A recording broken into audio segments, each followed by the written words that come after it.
अस्सलाम वालेकुम dear students and viewers. आज के लेक्चर में हम कंसेप्चुअल क्वेश्चन नंबर 5 डिस्कस करने जा रहे हैं। कंसेप्चुअल क्वेश्चन का स्टेटमेंट है, the cricket coach explains that the follow through with the shot will make the ball travel a greater distance.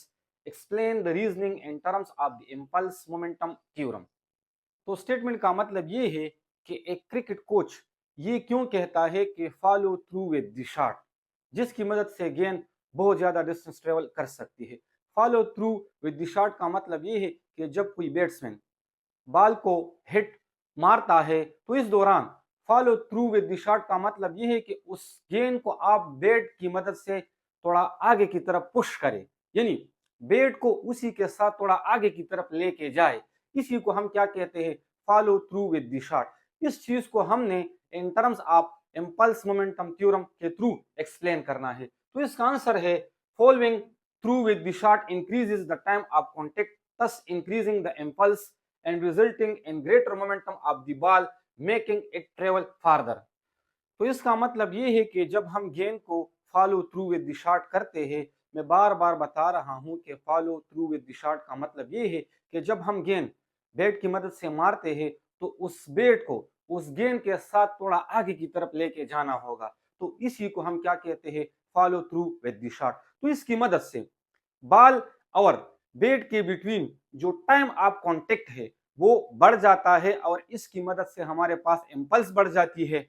Impulse बढ़ने की वजह से मोमेंटम में बहुत ज्यादा चेंज आता है। जब मोमेंटम में बहुत ज्यादा चेंज आएगा तो इसकी मदद से गेंद बहुत ही ज्यादा डिस्टेंस ट्रेवल कर सकती है। मजीद हमने इसको एक्सप्लेन करना है। एक्सप्लेनेशन में हमारे पास क्या है, according to the impulse momentum theorem, impulse is the product of force and the time duration over which the force acts and it is equal to the change in momentum। तो इसका मतलब ये है कि जो इम्पल्स मोमेंटम थ्योरम है वो हमें क्या कहता है कि जो इम्पल्स होती है ये हमारे पास बराबर होती है the product of force and duration of time, यानी कॉन्टेक्ट टाइम, और इसके साथ साथ यही इम्पल्स हमारे पास बराबर होती है चेंज इन मोमेंटम के। यहाँ पर मैंने इसको एक इक्वेशन के फॉर्म में भी लिखा है।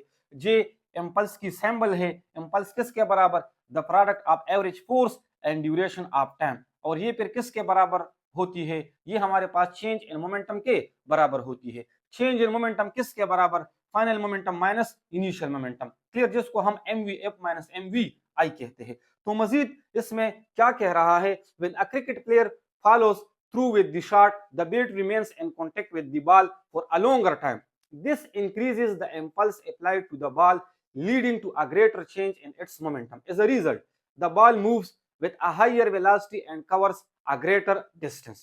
तो मजीद एक्सप्लेनेशन का मतलब ये है कि मिसाल के तौर पर ये हमारे पास एक गेंद है और ये हमारे पास एक बैट है।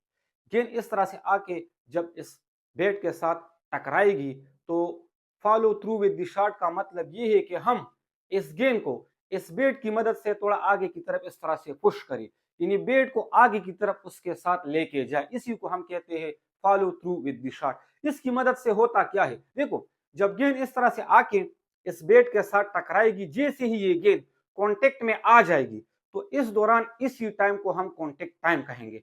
फिर जैसे ही ये गेंद इससे जुदा हो जाएगी तो कांटेक्ट टाइम हमारे पास खत्म हो जाती है। तो अब follow through with the shot का मतलब ये हुआ कि जब गेंद इस तरह से आके इसके साथ कांटेक्ट में आएगी तो हम अगर इसको इस तरह से फॉलो करेंगे तो ये गेंद इस बैट के साथ ज्यादा टाइम के लिए कांटेक्ट में रहती है। अगर ज्यादा टाइम के लिए कांटेक्ट में रहती है तो इसकी मदद से हमारे पास इंपल्स बढ़ जाती है। अगर इंपल्स बढ़ जाती है तो मोमेंटम में बहुत ज्यादा चेंज आएगा, क्योंकि इंपल्स का टाइम के साथ डायरेक्ट रिलेशन है। अगर कांटेक्ट टाइम बढ़ जाए तो जाहिर बात है इंपल्स बढ़ जाएगी। अगर इंपल्स बढ़ जाएगी तो चेंज इन मोमेंटम के साथ डायरेक्ट रिलेशन है, तो मोमेंटम में बहुत ज्यादा चेंज आएगा। अगर मोमेंटम में बहुत ज्यादा चेंज आएगा तो इसका मतलब ये हुआ कि उस गेंद के पास बहुत ज्यादा मोमेंटम आ जाएगी।